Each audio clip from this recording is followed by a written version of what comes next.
इसके बाद मैं उन सभी माननीय सदस्यों को धन्यवाद देना चाहता हूं जिन्होंने महामहिम राज्यपाल जी के अभिभाषण पर चर्चा में हिस्सा लिया है और लोकतंत्र के इस मंदिर को सारगर्भित किया है। मैं राजस्थान की जनता को भी धन्यवाद देना चाहता हूं जिन्होंने हमारी सरकार को बहुमत देकर हमें सेवा का अवसर दिया है।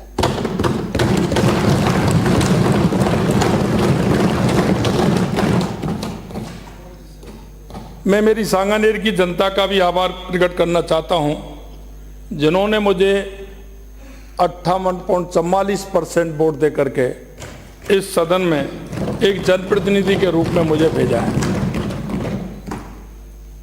मैं माननीय अध्यक्ष महोदय जी का भी आभार प्रकट करना चाहता हूं जो सदन का संचालन प्रभावी रूप से आप कर रहे हैं। माननीय, मैं आज राष्ट्रपिता महात्मा गांधी जी को भी प्रणाम करता हूं, नमन करता हूं। आज उनकी पुण्यतिथि है। मैं उनको श्रद्धांजलि अर्पित करते हुए राम बापू के पूज्य थे। उनकी सभाओं में राम जी का भजन, रघुपत राघव राजा राम,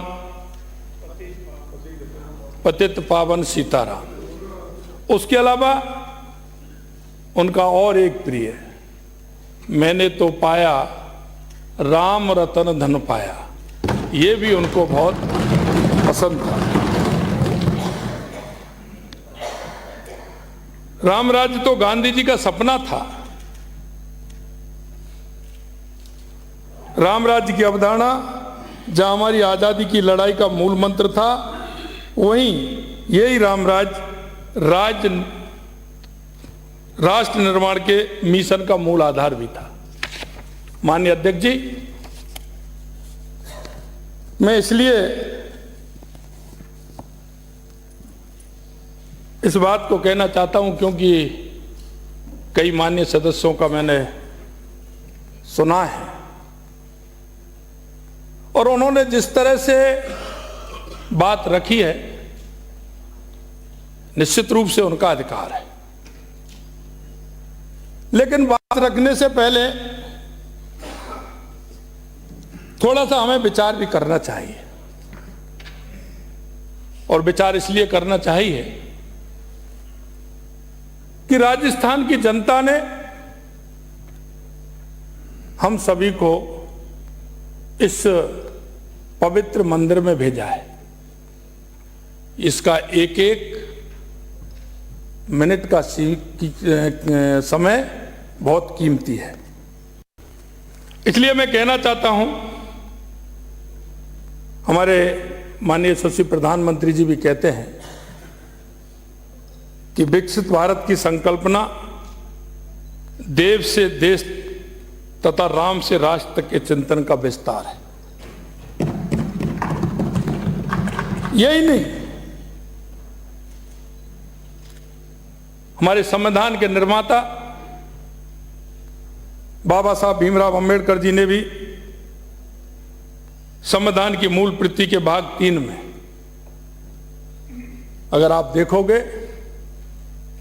तो भगवान राम, माता सीता और लक्ष्मण जी का भी उसमें सेक्टर 3 ही मैं कह रहा हूं, चैप्टर 3 ही कह रहा हूं, उसमें बहुत अच्छा सुंदर चित्रण है। मैं आपको बताना चाहता हूं कि माननीय प्रधानमंत्री श्री नरेंद्र मोदी जी का आभार भी व्यक्त करना चाहता हूं जिन्होंने 500 साल की सनातन की प्रतीक्षा को पूरा किया। किसी राष्ट्र के इतिहास में कभी कभी ऐसे दुर्लभ क्षण भी आते हैं जब सदियों का इतिहास सेकंडों में सिमट जाता है।